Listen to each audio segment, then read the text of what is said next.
நம சிவாய. அனைவரும் கஷ்டத்திலிருந்து விடுபட வேண்டும் என்று நினைக்கிறார்கள்.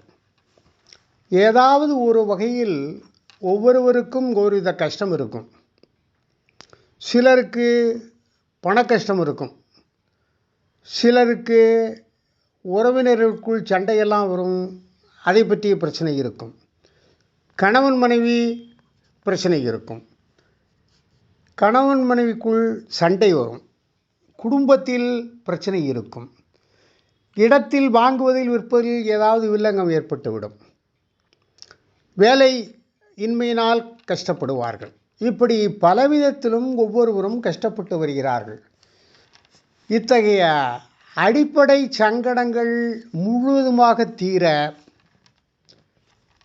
அல்லது முழுவதுமாக குறைய வாய்ப்பு இருக்கிறதா என்று பலரும் கேட்கிறார்கள். வாய்ப்பு இருக்கிறது. அதற்கு என்ன பரிகாரம் செய்ய வேண்டும்? மிக எளிமையான பரிகாரம் ஒன்று அதற்கு இருக்கிறது.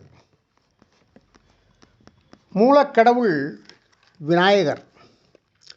விநாயகரை வழிபட மறந்து சிவபெருமான் பயணம் மேற்கொண்டதாகவும், விநாயகரை வழிபடாமல் கிளம்பியதால் சிவபெருமான் வந்த தேர் சக்கரம் உடைந்து ஒரு இடத்தில் நின்றுவிட்டது என்றும் ஒரு வரலாறு உண்டு.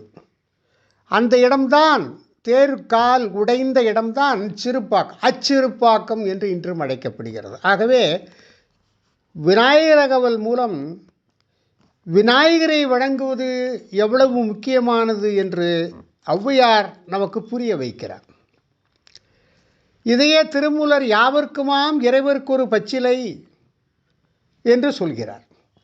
அந்த பச்சிலை என்பது துளசியை குறிக்கும், அல்லது வில்வத்தை குறிக்கும், வண்டிமர இலையை குறிக்கும். இப்படி சாதாரணமாக எளிதில் கிடைக்கக்கூடிய பொருளை இறைவனுக்கு படைத்து நாம் இறையருள் பெற முடியும். ஆகவே நீங்கள் என்ன செய்ய வேண்டும் என்றால், என்று வேண்டுமானாலும் நான் சொல்கின்ற பரிகாரத்தை துவங்கலாம். என்று துவங்குகிறீர்களோ, குறிப்பாக திங்கட்கிழமை என்று துவங்குவது ரொம்ப நல்லது. எந்த கோவிலுக்கு வேண்டுமானாலும் செல்லலாம். விநாயகர் அங்கு இருந்தால் போதுமானது. விநாயகரை 21 முறை வலம் வர வேண்டும்.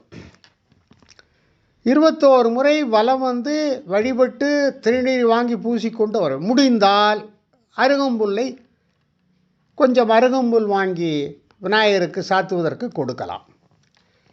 இப்படி 21 பிரதர்ஷனங்களும் நீங்கள் 21 நாளைக்கு தொடர்ந்து செய்ய வேண்டும். இப்போ எந்த கோயிலுக்கு போக வேண்டும் என்று கேட்பீர்கள். இந்த வாரம் திங்கட்கிழமை ஒரு கோயிலுக்கு போகிறீர்கள் என்று சொன்னால், அடுத்த திங்கட்கிழமை நீங்கள் வேறு இடத்தில் இருந்தால் அந்த இடத்தில் உள்ள பிள்ளையார் கோயிலுக்கு செல்லலாம். ஒரே விநாயகரைத்தான் எல்லா நாட்களும் சுற்றி வர வேண்டும் என்பது அல்ல. ஆனால் 21 முறை 21 நாட்கள் விநாயகரை சுற்றி வழிபட்டு வந்தால் நீங்கள் கஷ்டங்களிலிருந்து விடுபடுவதற்கான ஒரு அறிகுறி தெரியும். உங்களுக்கு ஒரு ஒளி கிடைக்கும், உங்களுக்கு இறையருள் கிடைக்கும். முழுமுதற் கடவுள் விநாயகர். இதில் அதிகமாக பணச்செலவில்லை. பணச்செலவை வைத்து கொண்டு பரிகாரம் சொல்லுவது என்பது வேறு முறை. நாம் சொல்வது சாதாரண மக்களும் கோவிலுக்கு சென்று 21 முறை விநாயகரை சுற்றிவிட்டு வழிபட்டு வர வேண்டும், 21 நாட்கள் வழிபட்டு வர வேண்டும் என்று சொல்வது மிக மிக எளிமையானது. காலையில் எழுந்து குளித்துவிட்டு செல்ல வேண்டும்.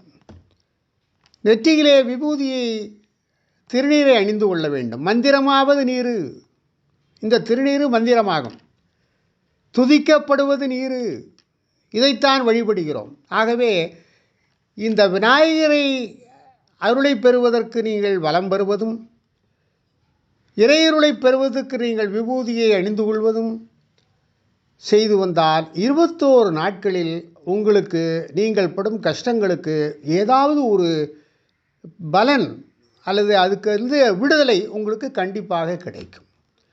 ஆகவே அடிப்படையான இந்த காரியத்தை செய்து நீங்களும் இறையருள் பெறுவீர்களாக.